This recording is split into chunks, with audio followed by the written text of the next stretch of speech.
Okay, so last week we had a video on what slope-intercept form of a graph is. So it's important that we can graph using it and write an equation using it. So let's go through. Remember, the slope-intercept form of a line, okay, is exactly as it says.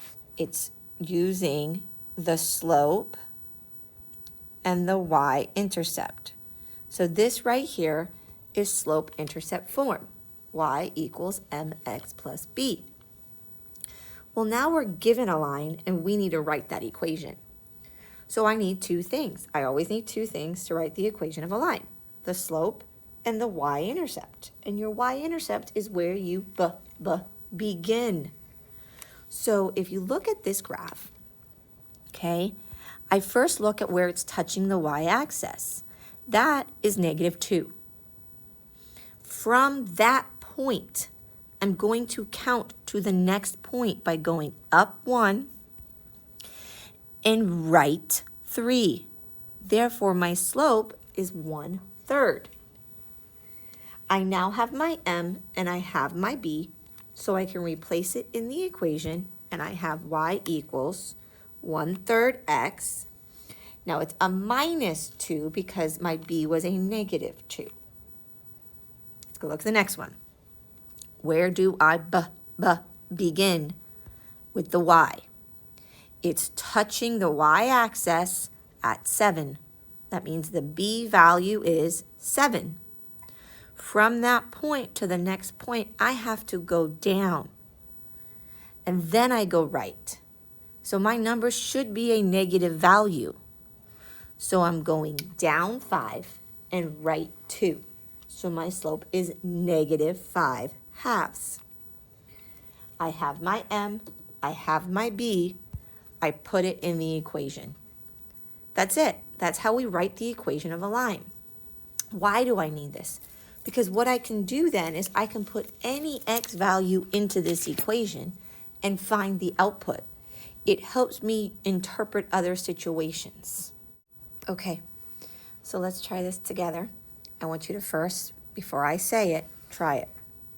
Where do you begin? Meaning, where does it touch the y-axis? It touches here.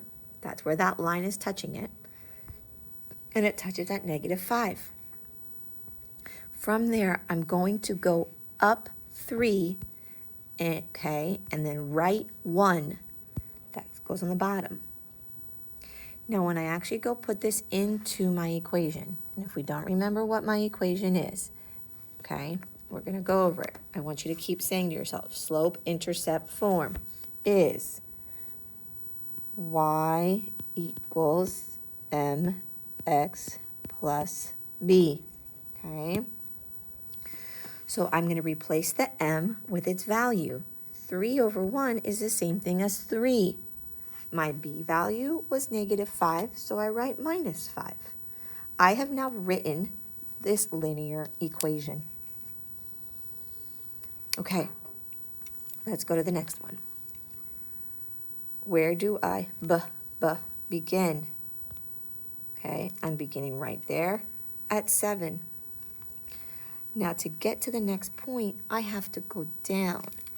I'm going to go down to this point. Do you see where I'm going to?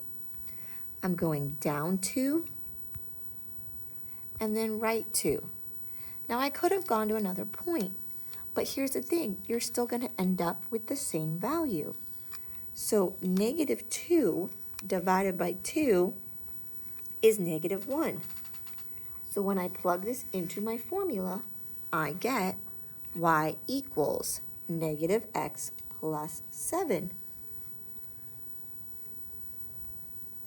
Okay, so now you pause. You're going to do these completely on your own, and I am looking for them, and they need to be correct. I'm going to be grading off of accuracy. You might need to go back and re-watch the video.